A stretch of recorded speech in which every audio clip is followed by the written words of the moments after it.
Does meditation actually work? And if so, why?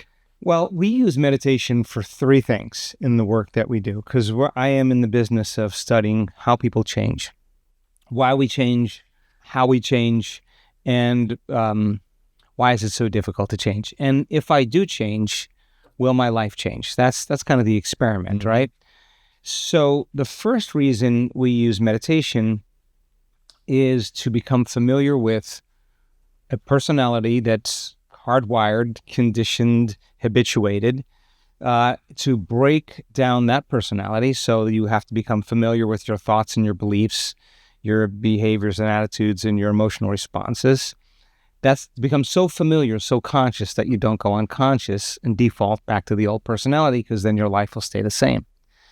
So then how do we begin to program new thoughts, right? How do I begin to think a thought with intention and attention, begin to install circuitry in the brain so it becomes the new voice in my head, right? And that's a belief. A belief is just a thought you keep thinking over and over again. What behaviors do I want to demonstrate that are healthier for me, emotionally, physically, chemically, whatever? Could I rehearse how I'm going to behave with my coworkers, with my partner, with my ex, with my children? And could I begin to change my behaviors? And if I rehearse them in my mind, could I install circuitry to jump into, prime the brain and use those circuits to behave in a different way and become familiar with those thoughts and behaviors? And then could I condition my body emotionally to a different emotion like love or gratitude or freedom or inspiration? Can I do it enough times that it becomes familiar to me? So we use meditations as a tool to go from the old self to the new self, to become so conscious of your unconscious programs that you don't go unconscious of them again, and then practice thinking, acting, and feeling over and over again until you become that new personality and begin to see that your life begins to change, right? So we use it for that reason. The second reason we use meditation, it really is around the idea of change. Like, what does it mean to truly change? People know what they want to change. They know why they want to change, but they just don't know how to change, right? So to change is to be greater than your environment, because every person, everything, every circumstance, every condition in your life, you have a neurological network for because you've experienced it, right? So we tend to see reality based on a memory. We tend to see reality based on a past, right? And since every one of those people or things or experiences in your life has an emotion associated with it, the moment you see your coworker and feel judgmental, makes sense. Then your environment then is controlling how you're feeling and how you're thinking. And if your environment is controlling your thoughts and emotions and ultimately your behaviors, then you're a victim to your environment. And now your personal reality is creating your personality instead of your personality creating your personal reality. So you have to truly change then, you got to think, act, and feel differently in the same life that you're living in order for your life to change, right? Well, for someone watching or listening right now, I could see them saying, well, actually, I don't want to change. I want everyone else to change around me. Like, why should I have to change? They're the one who's triggering me. They're the one who's abusing me. They're the one who's saying mean things. They're the one that cut me off. Like, everyone else should change around me. I'm fine. This is what I used to think. I was like, I don't like how everyone else is acting. They should adapt to me. Why should I have to change? Yeah. What would you say to that?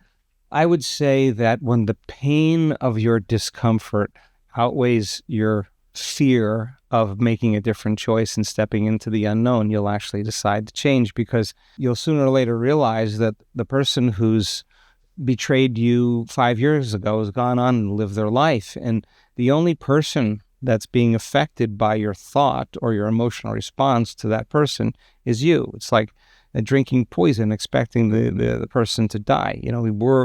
Sooner or later we come to that point where no drug, no shopping spree, no sports car is going to make that feeling go away. And this is really kind of the moment of truth, right? So, and there's nothing wrong with it. I just think that there comes a point in our life where we have to really decide, okay, maybe if I change, my life can change as a consequence of it. But why do people have so much resistance to themselves changing when they're always trying to make others change? Because change is completely uncomfortable and it's so inconvenient. It's really inconvenient. It's never the right time. It's just never the right. There's always a lot of excuses. There's always someone else's fault. And I think that's the default, to live your life as a victim of your life instead of the creator of your life. And I think there's a big distinction between that.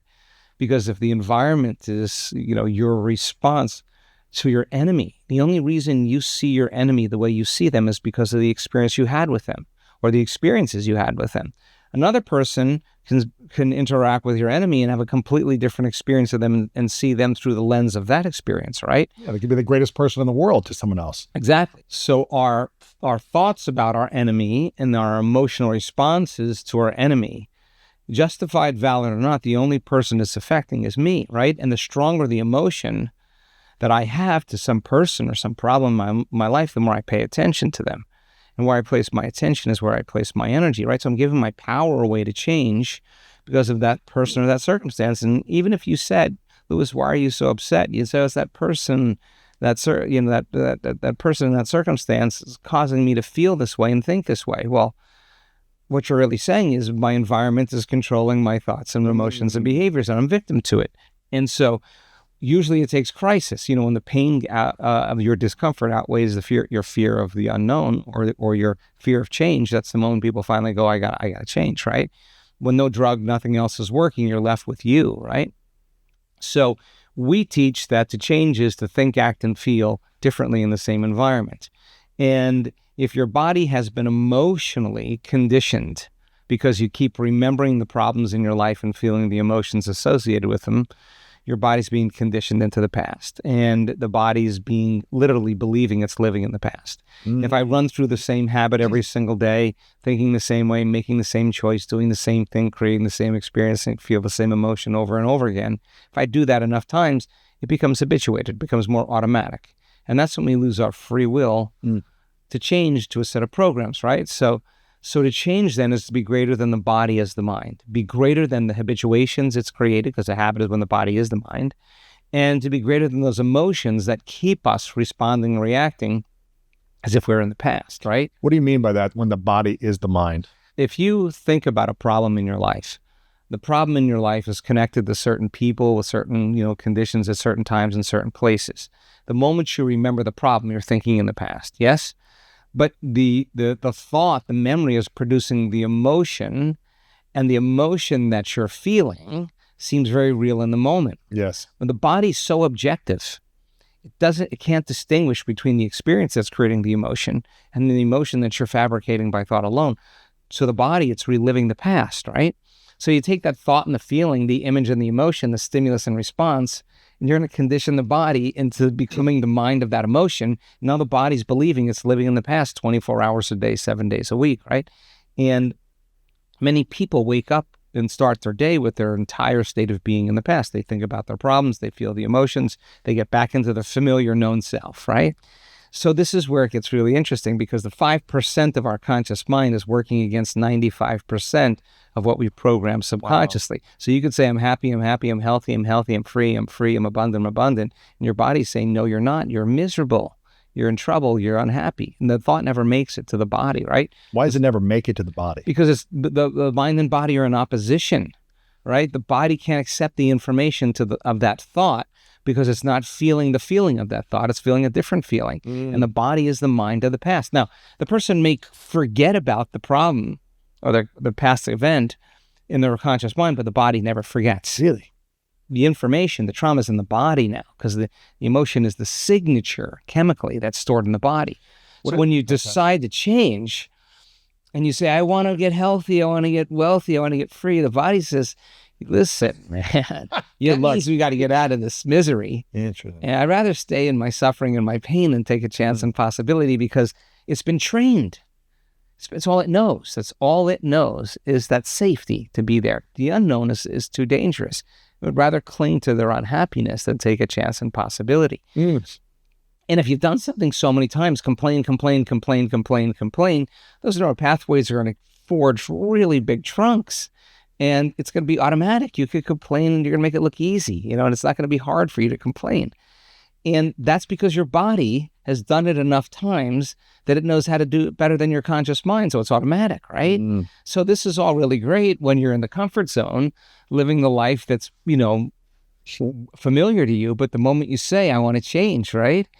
The body, which has been conditioned to be the mind, does not want to go to a new future because it can't feel the feelings of it. So the struggle in change is to be greater than the emotions that have been conditioned to the body, and to be greater than the habituation to get up and check your cell phone or check your email, like, all the stuff that we do.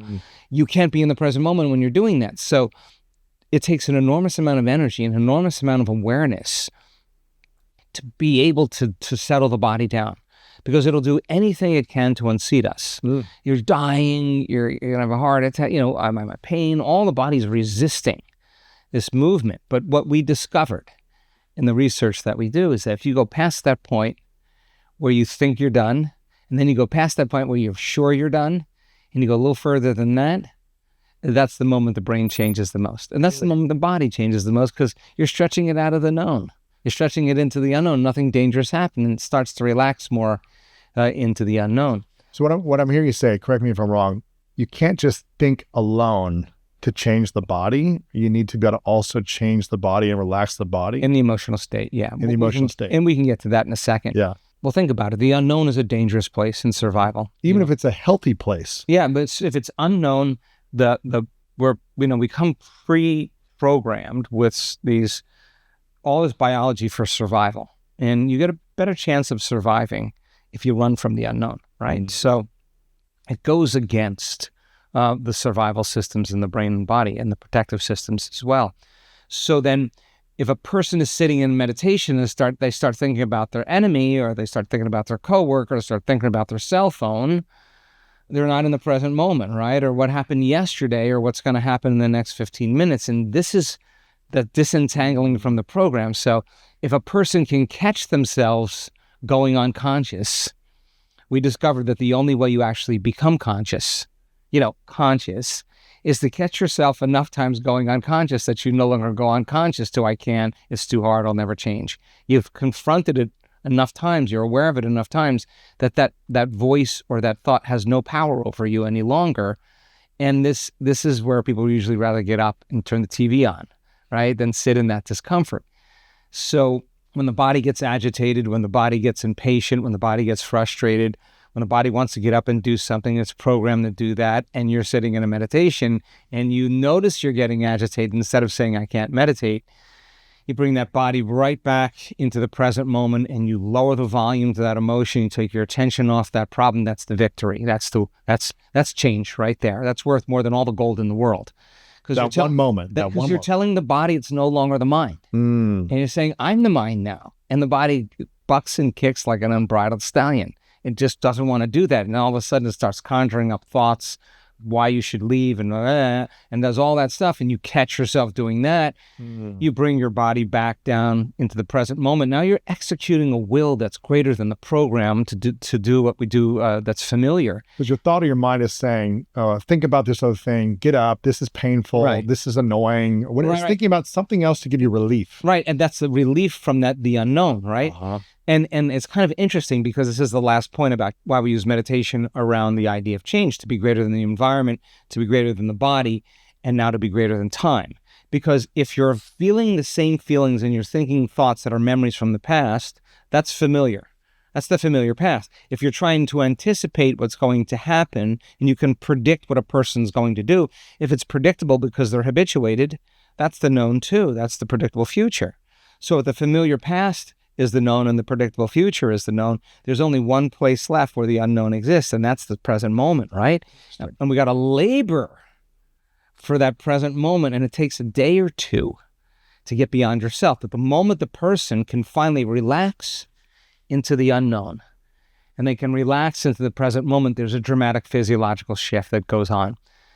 The field around the body starts to build. Why? Because if you're no longer putting your attention on your enemy, and you're lowering the volume of that emotion over and over again, you're going to forget about them. And you're going to call energy back to you. And now there's energy to heal. And now there's energy to create, right? And energy naturally moves out of these lower hormonal centers, and then naturally moves right into the heart.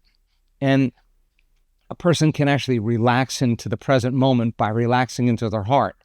If you can do that enough times, the heart all of a sudden tells the brain, hey, the past is over, the trauma is over, the betrayal is over, and it resets the baseline in the brain. So now the person's no longer interested in the past. The heart has actually taken the body out of the past into the present moment. Now the heart is the creative center, and what does it say? Lewis, dream.